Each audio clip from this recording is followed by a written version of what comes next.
Bonjour, aujourd'hui nous allons faire la démonstration de l'application Muse et aussi de l'application Labyrinthe euh, sur PC. Donc la première étape va être de partager votre connexion avec l'ordinateur via votre téléphone. Donc vous ne pouvez pas voir étant donné que je n'enregistre pas mon téléphone, mais je partage ma connexion. Et donc je viens de passer en filaire ici. Donc je vais maintenant récupérer l'IP de mon ordinateur.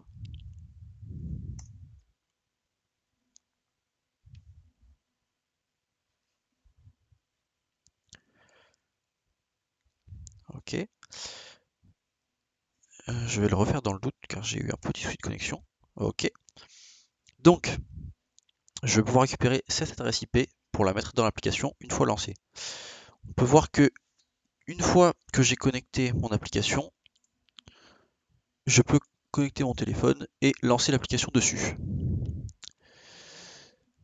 Mon téléphone a déjà le Bluetooth activé et le casque Muse est allumé pour pouvoir me connecter un peu plus rapidement.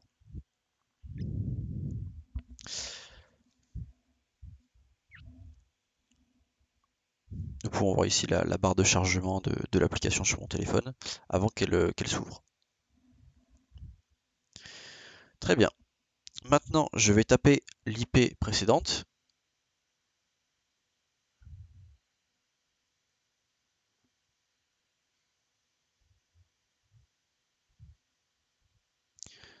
Très bien, j'ai tapé l'IP et maintenant je vais attendre de récupérer les coordonnées de Muse. Donc là maintenant je me connecte à Muse depuis mon téléphone. Je suis en cours de connexion et donc je vais bientôt pouvoir envoyer des données à mon ordinateur que vous verrez ensuite dans le terminal de Visual Studio.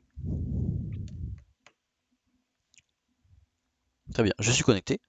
Je vais maintenant lancer l'application de l'ordinateur et mettre un labyrinthe sur mon téléphone. On va commencer par le mode normal. Comme vous pouvez le voir, je suis dans un fond assez sombre pour qu'il y ait du contraste avec l'image.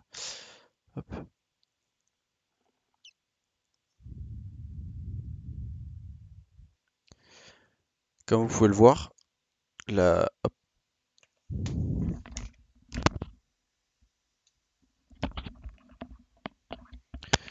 Comme vous pouvez le voir, on récupère les données de mon casque et en fonction des données reçues, la couleur de l'écran change.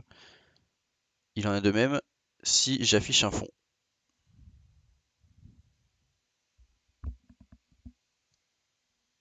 Je n'essaye pas encore de bouger, je veux juste faire une démonstration du casque. Voilà, l'image passe quand même en vert.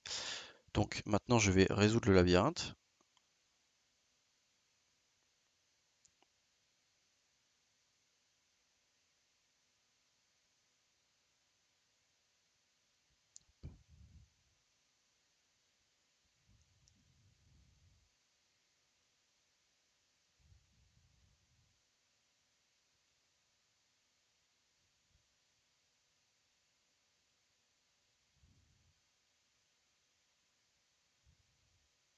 Très bien, le labyrinthe a été fini.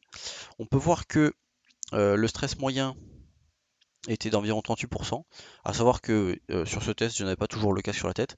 Le nombre de collisions a été enregistré, le temps pour réaliser le labyrinthe a été montré, et on peut voir ici que je continue à recevoir des données du casque.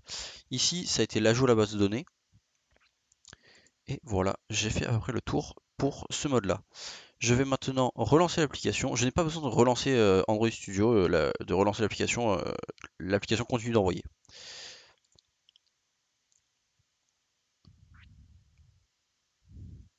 Donc maintenant, je vais appuyer sur Entrée pour essayer le mode 3D. Hop. Je vais prendre le même labyrinthe pour éviter tout conflit.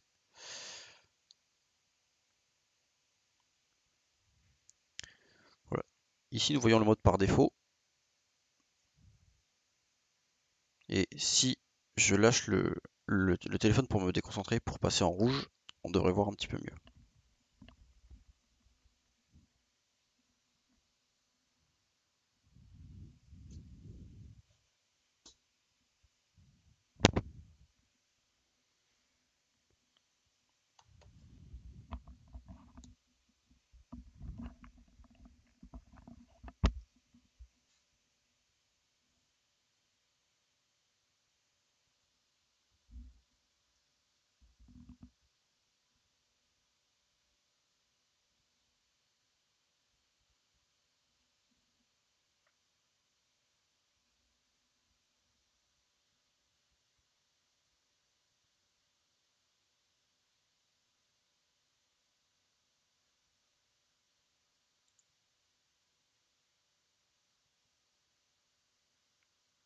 Ah, j'ai eu un souci avec l'application.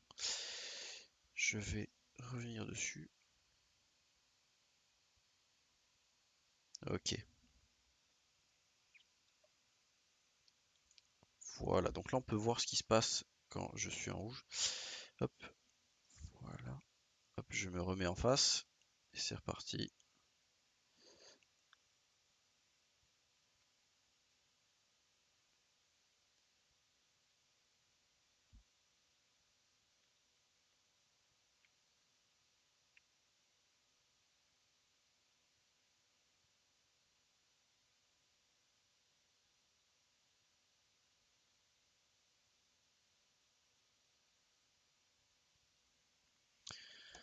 Ok, donc on peut de nouveau voir que on a pu ajouter une ligne à notre base de données. Je vais d'ailleurs faire une démonstration. Hop. Donc ceci est notre dernière ligne avec 166, 114. La base de données étant locale, elle est hébergée sur WAMP. Donc nous allons sur la bonne base de données. Nous n'avons qu'une seule table. Et hop, le dernier résultat, 166, 114. Donc c'est ce dont je parlais tout à l'heure. Le stress aussi a été enregistré. Et nous avons également un fichier CSV dans lequel nous pouvons voir hop, les statistiques que je viens de réaliser sur cet exemple-là. Donc je devrais avoir le même identifiant, donc 40. Hop. Donc ça c'était des anciens essais.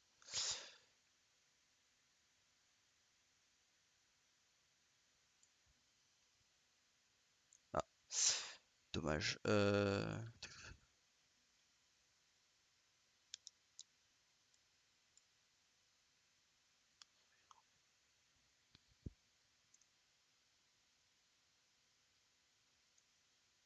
Visiblement j'ai eu un mauvais numéro 39, mais ce que je voulais faire a quand même fonctionné.